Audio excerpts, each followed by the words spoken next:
Worst Hero Ever, Black Cape Saga Book 1. Written by Archer Thorn. Narrated by Ray Greenley. For every human on Earth. Except Amanda. You know why, Amanda. 1. Skypuncher saved the world again. What a jackass. James Riven flicked a stale piece of popcorn at the TV. The kernel bounced off the hero's perfectly sculpted chin. Oops, no snacks for you, Skypuncher, Jim muttered. That's too bad. The stupid hero kept jabbering into a dozen microphones, unaware of how deeply and awesomely he'd just been burned. Jim turned back to his bar and resumed polishing. The long stretch of oak was old and needed lots of TLC. It had character, though, if character meant should have been replaced a decade ago.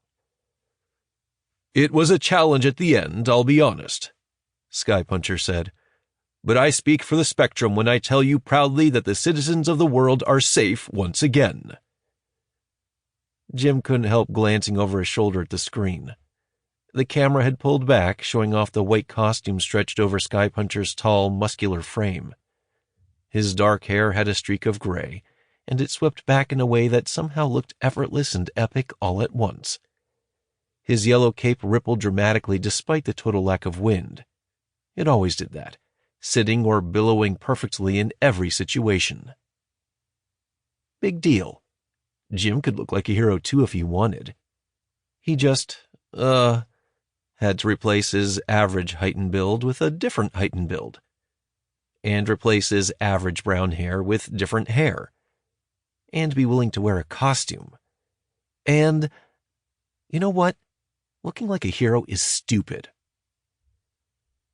Skypuncher was still talking, and the crowd worshipped him. It was plastered all over their faces. Everyone called him the world's truest hero, and he certainly did look the part. But when Jim looked at him, he saw something very different. Something the general masses would never know. He flicked his finger and the TV switched to a velocity game. The North American League playoffs had begun, and tonight the Portland Shockwaves were playing the Kansas City Scimitars. Everyone said it should be a great game. Aw, Jim, can't you turn that back? Marissa, a regular, said from her bar stool. I want to hear how they beat the bad guy. What was his moniker? Sine Wave, I think. Jim gave his best apologetic grin. Sorry, you know we have a strict... Sample complete. Ready to continue?